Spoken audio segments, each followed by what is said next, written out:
దేవుని పరిశుద్ధ నామమునకు స్తోత్రాలు చెల్లిస్తూ ఉన్నాం. ప్రభునందు ప్రియమైన సహోదరి సహోదరులారా, మన ప్రభువును రక్షకుడైన యేసుక్రీస్తు నామములో మీకందరికీ ప్రేమ వందనాలు తెలియచేస్తూ, ఆయన వాక్యమే సత్యము అనేటువంటి ఈ కార్యక్రమానికి ప్రేమతో మిమ్మల్ని ఆహ్వానిస్తూ, ఈ వాక్యం ద్వారా మీరందరూ మేలు పొందాలని ప్రభుకి ప్రార్థిస్తూ ఉన్నాను.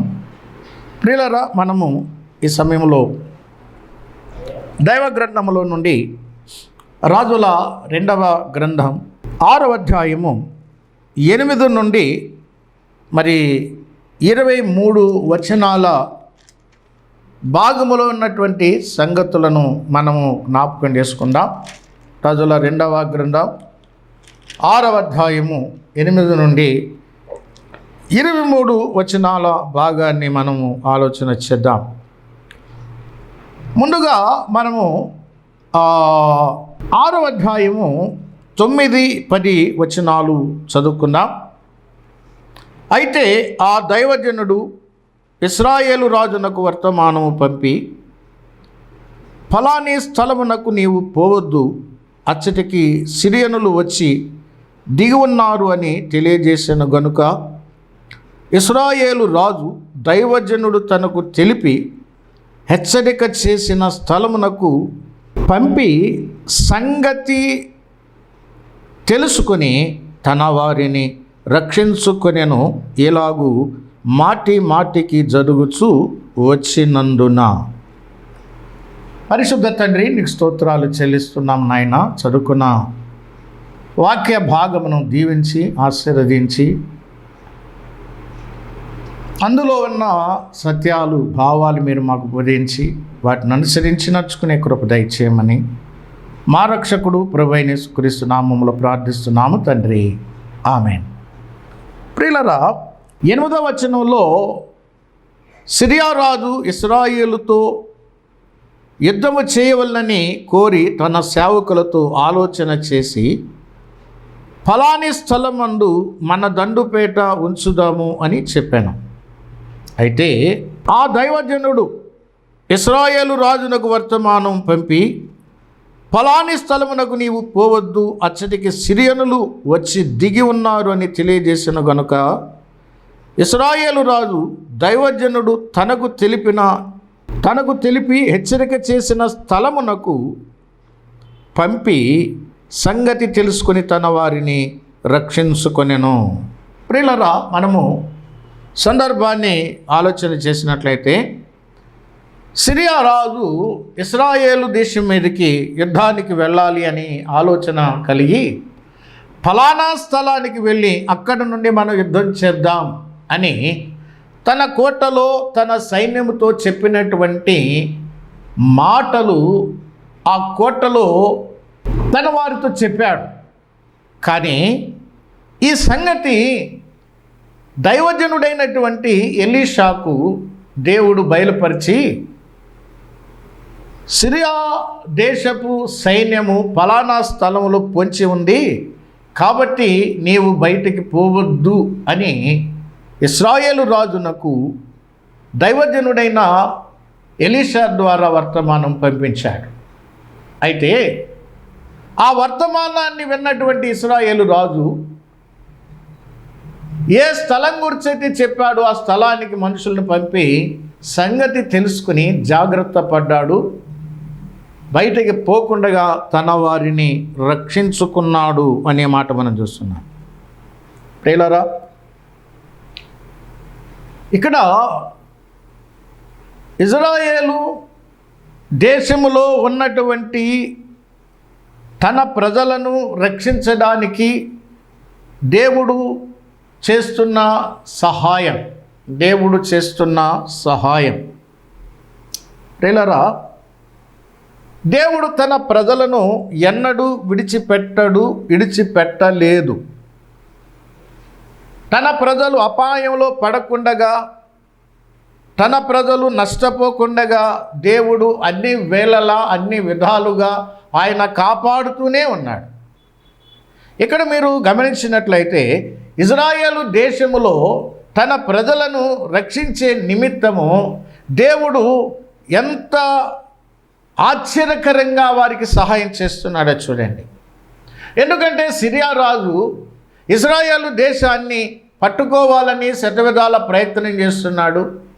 మరి ఏ మూల నుంచి మనం దాడి చేస్తే వారిని పట్టుకోగలము అనేటువంటి ఆలోచన తన అంతఃపురంలో చేస్తూ ఉంటుండగా ఆ సంగతి దైవజనుడైనటువంటి ఎలీషా ద్వారా ఇజ్రాయేలు రాజుకి దేవుడు తెలియచేస్తూ ఉన్నాడు.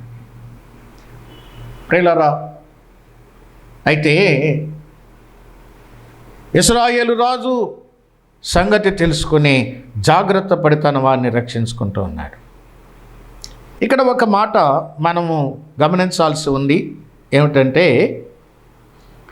ఇశ్రాయేలు రాజు 10వ వచనంలో దైవజనుడు తనకు తెలిపి హెచ్చరిక చేసిన స్థలమునకు పోలేదు.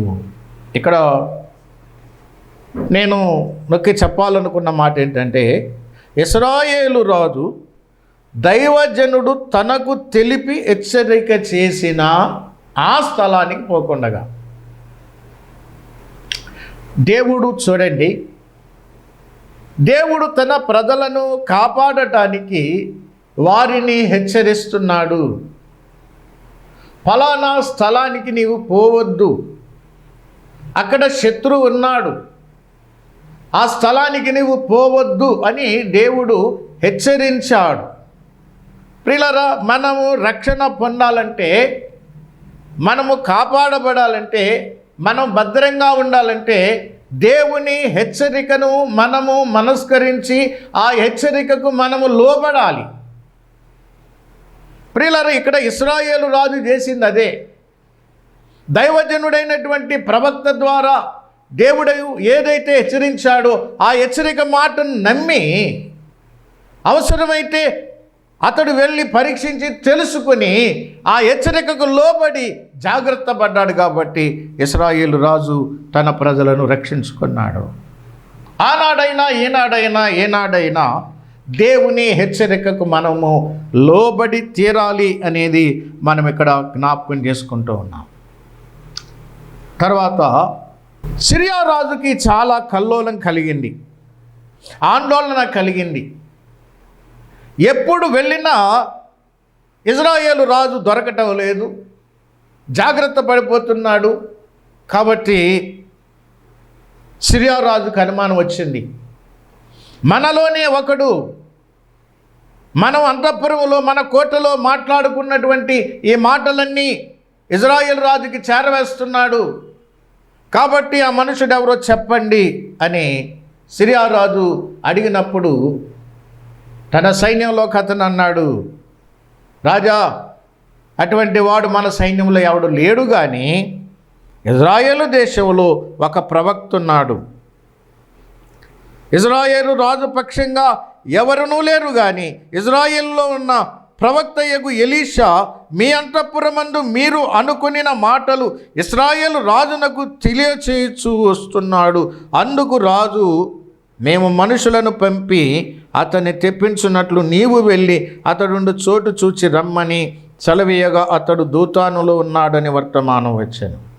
ప్రియులారా, గమనించండి, రాజా ఎవరు లేరు, కానీ ఇజ్రాయేలు దేశంలో ఎలీషా అనే ఒక ప్రవక్త ఉన్నాడు. ఆ ప్రవక్త ఈ విషయాలన్నీ కూడా ఇజ్రాయేలు రాజుకి చేరవేస్తున్నాడు. అరే, ప్రవక్త ఇజ్రాయేలు దేశంలోనే ఉన్నాడు కదా, మరి మనం అనుకునే సంగతులు ఆయనకెట్లా తెలుస్తున్నాయి? ప్రవక్త మనుషుడే, కానీ అతడు దేవుని ప్రవక్త. ఎలా తెలుస్తున్నాయి? దేవుడు తన ప్రవక్తకు చెప్పినప్పుడు ఆ ప్రవక్త ఇశ్రాయేలు రాజుకి ఆ వర్తమానం చేరవేసినప్పుడు దేవుని హెచ్చరిక ప్రవక్త విని ఆ ప్రవక్త దేవుని పేరిట రాజుని హెచ్చరిక చేయగా రాజు జాగ్రత్త పడ్డాడు, రాజు తన ప్రజలు రక్షించబడ్డారు. వాళ్ళు అర్థం చేసుకోవాలి, అసలు మనం అనుకునేవన్నీ రాజుకు తెలిసిపోతున్నాయి అంటే వాళ్ళ దేశంలో దేవుని ప్రవక్త ఉన్నాడు, ఆ ప్రవక్త ద్వారా ఇవన్నీ తెలుస్తున్నాయి అంటే సిరియా రాజు అన్నాడు, ఆ ప్రవక్త ఎక్కడున్నాడో చూసి రండి అంటే అతడు దోతానులో ఉన్నాడు అని చెప్పారు. అయితే రండి అతన్ని పట్టుకొద్దామని మనుషులను పంపించాడు. ప్రియులారా, చూడండి 14వ వచనంలో కాబట్టి రాజు అచ్చటికి గుర్రములను రథములను గొప్ప సైన్యమును పంపెను. వారు రాత్రివేళ వచ్చి నలుదిశలను పట్టణమును చుట్టుకొనగా దైవజనుడైన అతని పనివాడు పెందలకడ లేచి బయటికి వచ్చినప్పుడు గుర్రములను రథములను గల సైన్యము పట్టణమును చుట్టుకొని ఉండుట కనబడెను. అంతటా అతని పనివాడు, అయ్యో నా ఏలినవాడా, మనము ఏమి చేయదమని దైవజనంతో అనగా. ప్రియులారా గమనించండి, గుర్రాల్ని, రథాల్ని, రౌతుల్ని సిరియా రాజు దైవజనుడైనటువంటి ఎలీషాను పట్టుకోవడానికి పంపించాడు. దోతానులో ఉన్నటువంటి దైవజనుడి చుట్టూ సిరియా రాజు సైన్యం చుట్టుముట్టింది. అయితే దైవజనుని పనివాడు పెందలకడే లేచి చూసేటప్పటికీ చుట్టూ సైన్యం ఉన్నారు. పనివాడు పరిగెత్తుకుని వెళ్ళి, అయ్యో నా ఏలినవాడా, ఏం చేద్దాం, మన చుట్టూ శత్రువులు ఉన్నారు, మన చుట్టూ శత్రువులు ఉన్నారు, సిరియా రాజు సైన్యం మనల్ని చుట్టుముట్టింది, అయ్యో ఏలినవాడా, మనమేం చేద్దాం, కష్టాలు చుట్టుముట్టినయే, ప్రభువా నేనేం చేయాలి, శత్రువు నన్ను చుట్టుముట్టాడే, నేనేం చేయాలి?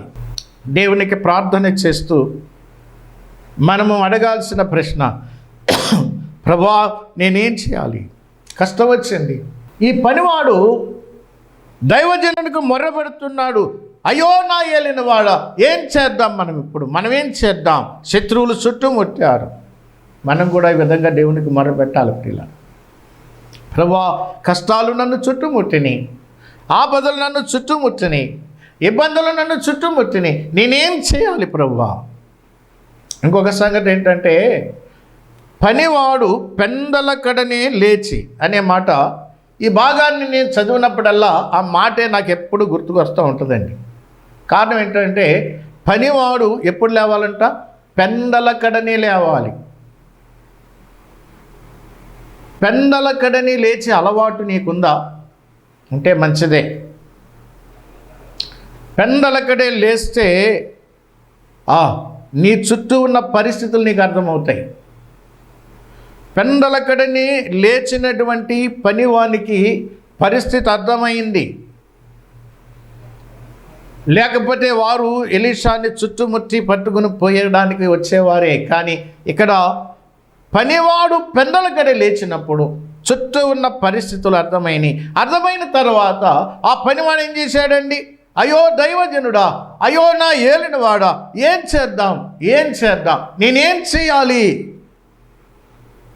అని ప్రార్థన చేసినప్పుడు, ప్రియులారా చూడండి 16వ వచనంలో, భయపడవద్దు, మన పక్షమున ఉన్నవారు వారి కంటే అధికులై ఉన్నారు. పనివాడికి తెలియదు కదా, ఇతడు పనివాడు. దైవజనుడైన ఎలీషా ఏం చెప్తున్నాడండి? నువ్వు భయపడవద్దు. ప్రియులారా, దేవుడు మనకిస్తున్న అభయం అదే. భయపడవద్దు. పరిస్థితులను చూచి భయపడవద్దు, శత్రువును చూచి భయపడవద్దు. మన పక్షమున ఉన్నవారు వారికంటే అధికులు. మన పక్షమున ఉన్నవాడు శత్రువు కంటే బలవంతుడు. మన పక్షమున ఉన్నవారు అధికులు, వారికంటే అధికులు అన్నాడు ప్రభువు. శత్రువు బలవంతటి మీద మీకు అధికారం ఇచ్చాను అన్నాడు. ప్రియులారా, దేవుని బిడ్డలు భయపడవలసిన అవసరత లేదు. ఇక్కడ దైవజనుడు ఆ పనివంతు చెప్తున్న మాట ఏంటండి? భయపడవద్దు, మన పక్షమున ఉన్నవారు వారికంటే అధికులు అని చెప్పి దైవజనుడు ప్రార్థన చేశాడండి. ఏమని?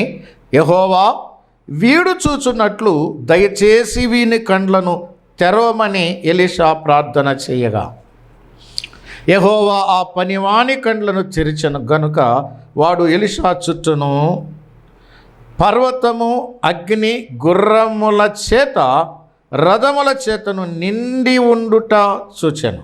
పిల్లరా, ఎలీషా ఆ పనివాని కన్నులు తెరవమని దేవునికి ప్రార్థన చేశాడండి. కన్నులు తెరవని ప్రార్థన చేశాడు. ఏ కన్నులు? బాహ్య నేత్రాలు బాగానే ఉన్నాయి, కానీ ఆత్మనేత్రాలు మూతబడ్డాయి. ఆత్మనేత్రాలు మూతబడ్డాయి. ఆత్మనేత్రాలు తెరవబడితేనే కానీ మన పక్షాన ఉన్నవారు మనకు కనపడరు. శత్రువు కనపడతాడు, శత్రు పక్షాన ఉన్నవారు కనపడతారు, కానీ నీ ఆత్మనేత్రాలు తెరవబడితేనే కానీ నీ పక్షమున ఉన్నవారు నీకు కనపడరు. అర్థమైందా? ఈ పనివాని కన్నులు తెరిచినప్పుడు ఆ పనివానికి కనబడింది. పనివానికి కనబడింది. ఏం కనబడింది? మన పక్షమున ఉన్నవారు వారికంటే అధికులు అన్నాడు కదా. ఏం కనబడింది? 17వ వచనంలో ఆ పనివాడు కండ్లను తెరిచెను గనుక వాడు ఎలీషా చుట్టూను పర్వతము అగ్ని గుర్రముల చేత రథముల చేత నిండి ఉండుట చూచెను. ప్రియులారా గమనించండి. ఇప్పుడు పనివాడికి ఎవరు కనపడుతున్నారు? అంతకుముందు ఎవరు కనపడ్డారు? సిరియా రాజు పంపించినటువంటి గుర్రములు, రథములు, సైన్యం కనపడింది. కానీ ఇప్పుడు ఎవరు కనపడుతున్నారు ఈ పనివానికంటే? ఇప్పుడు కళ్ళు తెరిచాయి, కళ్ళు తెరవబడ్డాయి. కాబట్టి తెరవబడిన కన్నులతో ఇప్పుడు ఈ పనివాడు ఎవరిని చూస్తున్నాడు అంటే, చూడండి, ఎలీషా చుట్టూ పర్వతము అగ్ని గుర్రముల చేత రథముల చేత నిండి ఉండుట చూచెను. ఎలీషా ఉన్నటువంటి ఆ పర్వతము దేంతో నిండిపోయిందంట? అగ్ని గుర్రములు, రథములు, వీటితో నిండిపోయిందంటండి పర్వతం. వారు సిరియా రాజు సైనికులు, వారు శరీరులు. ఇక్కడున్న వారు ప్రియులారా దేవుని సైన్యం. అది మానవ సైన్యం. అయితే ఎలీషాకు చుట్టూ ఉన్న సైన్యం, ఎలీషా బృందానికి లేక ఎలీషా యొక్క శిష్యులకు చుట్టూ ఉన్నటువంటి ఆ సైన్యం దేవుని సైన్యం. ఎప్పుడు కనబడింది అంటే పనివాని కన్నులు తెరవబడినప్పుడు. ఈనాడు చాలామందికి బాహ్యనేత్రాలు పనిచేస్తున్నాయి, కానీ మనోనేత్రాలు తెరవబడలేవు, మూతబడ్డాయి, పని చేయటం లేదు.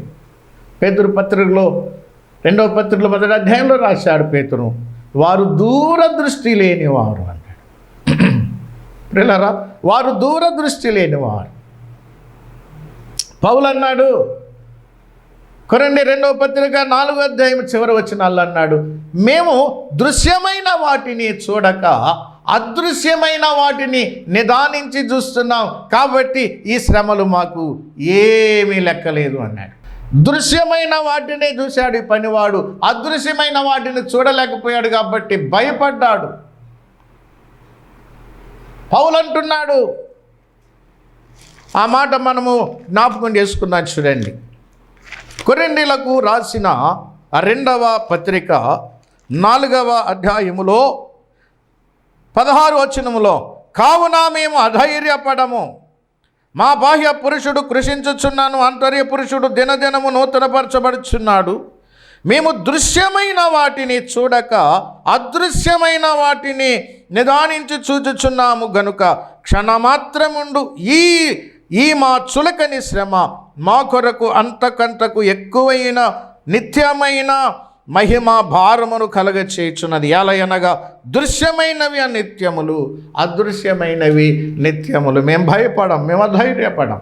పనివాడు భయపడ్డాడు దృశ్యమైన వాటిని చూసి. ఇప్పుడు ధైర్యంగా ఉంటున్నాడు అదృశ్యమైన వాటిని చూసి.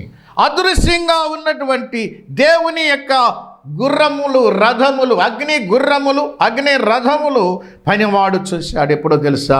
పనివాని కన్నులు తెరిచినప్పుడు. ఒకవేళ నీ ఆత్మనేత్రాలు కూడా గుడ్డివైపోయినాయేమో. ఎప్పుడు గుడ్డివైపోతాయండి ఆత్మనేత్రాలు? ఎప్పుడు గుడ్డివైపోతాయంటే పేతురు రాసిన 2వ పత్రిక 1వ అధ్యాయము 9వ వచనం అంటున్నాడు, ఇవి ఎవనికి లేకపోవునో వాడు తన పూర్వ పాపములకు శుద్ధి కలిగిన సంగతి మరిచిపోయి గుడ్డివాడును దూరదృష్టి లేని వాడగును అన్నాడండి.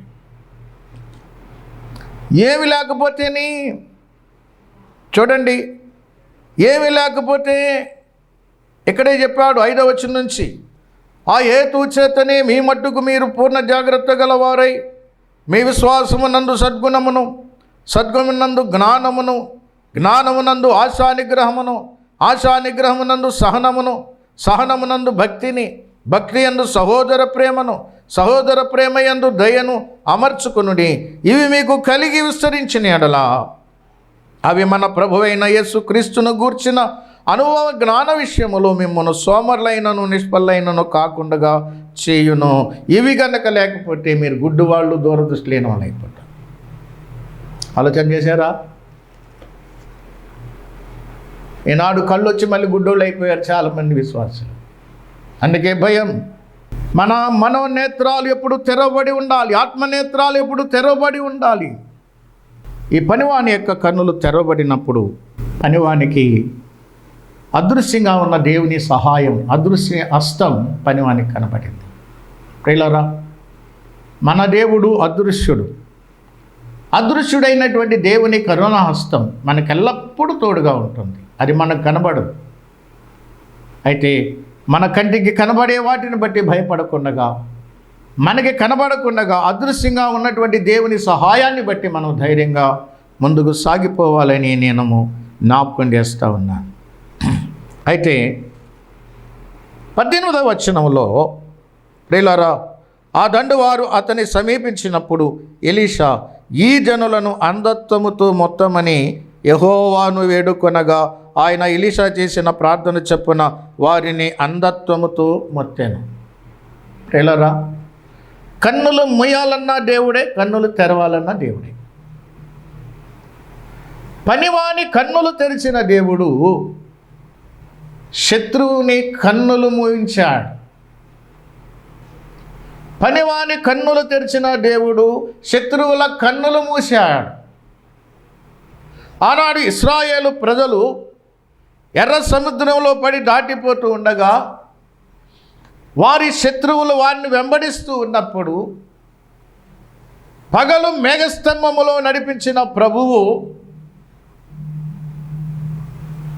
రాత్రి అగ్నిస్తంభములో వారిని నడిపించిన ప్రభువు శత్రువులైన ఐగుప్తీలకు తరమబడుతున్నటువంటి ఇశ్రాయేలుకు మధ్యన మేఘముగా నిలబడ్డాడు. ఇశ్రాయేలు ప్రజలు ఆ రాత్రి వేళ ఆ ఎర్ర సముద్రపు మధ్యలో నడిచిపోవడానికి అగ్నిస్తంభంగా ముందుండి వారికి దారి చూపించాడు. ప్రియులారా, అంత అద్భుతం. శత్రువుకి చీకటి కమ్మింది, దేవుని ప్రజలకు వెలుగు వచ్చింది. దేవుడెంత ఆశ్చర్యకరుడు, అద్భుతకరుడు. పనివాని కన్నులు తెరిచిన దేవుడు శత్రువు యొక్క కన్నులు మూశాడు. ఇప్పుడు అయితే ఎలీషా ఇది మార్గము కాదు, ఇది మార్గము కాదు, ఇది పట్టణం కాదు అని చెప్పి వారిని షోమ్రోను పట్టణానికి నడిపించాడు. ఎలీషా షోమ్రోను పట్టణానికి నడిపించాడండి సిరియా సైన్యం అంతటిని కూడా. అయితే వారు పట్టణము మధ్యనికి వచ్చినప్పుడు మరలా దేవునికి ప్రార్థన చేశాడు, ప్రభా వీరి కన్నులు తెరువు అనగానే వారు కన్నులు తెరవబడ్డాయి. అయితే వారు షోమ్రోను పట్టణపు మధ్యలో ఉన్నారు అనే సంగతి వారు తెలుసుకున్నారు. అయితే ఇశ్రాయేలు రాజు చూచి, నాయనా వీరిని కొట్టుదునా అంటే వద్దు వద్దు వద్దు, యుద్ధములో చెరపట్టబడిన వారిని సహితం నీవు అన్నపానాలు ఇచ్చి పోషిస్తావు కదా, వద్దు వద్దు వద్దు, వీరికి భోజనం పెట్టి పంపించు అన్నాడండి. ఇశ్రాయేలు రాజు దైవజనుడు చెప్పినట్లుగానే వారికి భోజనం పెట్టి పంపించాడు. అయితే గమనించండి, 23వ వచనములో అతడు వారి కొరకు విస్తారమైన భోజన పదార్థములను సిద్ధపరచగా వారు అన్నపానములు పుచ్చుకుని రాజు సెలవు పొంది తమ యజమానుని యొద్దకు పోయిరి. అప్పటి నుండి సిరియనుల దండు వారు ఇశ్రాయేలు దేశములోనికి వచ్చుట మానిపోయెను. రోమాపత్రిక 12వ అధ్యాయంలో పౌలు చెప్పాడు, సహోదరులారా, కీడు వలన జయింపబడక కీడు చేసిన వారిని మేలు చేసి జయించండి అన్నాడు. ఎందుకంటే నువ్వు కీడు చేసిన వారికి మేలు చేస్తే, ఆకలికి ఉన్నటువంటి శత్రువుకు భోజనం పెట్టు, దప్పికొంటే వాడికి దాహం మలా నువ్వు చేస్తే వాడి నెత్తి మీద నిప్పులు గొప్పపోసినట్టుగా ఉంటుంది అన్నాడండి. సిరియా సైన్యానికి ఇశ్రాయేలు రాజు భోజనం పెట్టి పంపించాడండి. శత్రువుకి భోజనం పెట్టి పంపించాడు. నెత్తి మీద నిప్పులు పోసినట్టు అయింది. అప్పటి నుండి ఇక్కడ రాయబడిన మాట ఏంటంటే, ఇశ్రాయేలు దేశములోనికి వచ్చుట మానిపోయెను. యుద్ధం చేసి జయించలేదండి, శత్రువుని ప్రేమించి జయించాడు ఇశ్రాయేలు రాజు. ప్రియులారా, దేవుని యొక్క వాక్యం ఎంతో సత్యం. శత్రువుని ప్రేమించి భోజనం పెట్టి పంపించినప్పుడు ఆ శత్రువు మళ్ళా ఇప్పుడు మానిపోయాడు. అంటే ఇశ్రాయేలు దేశంలోనికి వచ్చుట మానిపోయాను అంటే యుద్ధం చేసి జయించలేదు, కానీ ప్రేమించి జయించాడు. మన ప్రియ ప్రభువు కూడా ప్రేమించి లోకాన్ని జయించాడు. అదే ప్రేమతో మళ్ళీ నింపాడు, ప్రేమించి జయించమని చెప్పాడు. దేవుడు అట్టి భాగ్యం మనందరికీ దయచేయను గాక. పరిశుద్ధుడా, ప్రేమగల తండ్రి, స్తోత్రాలు నాయన. మీరు దయచేసిన వాక్య సత్యాలను బట్టి స్తుతులు చెల్లిస్తున్నాం. విన్న వాక్య ప్రకారంగా జీవించే భాగ్యం మాకు అందరికీ దయచేయమని యేసు ప్రభు నామములో ప్రార్థన చేసి వేడుకుంటున్నాము తండ్రి. ఆమేన్.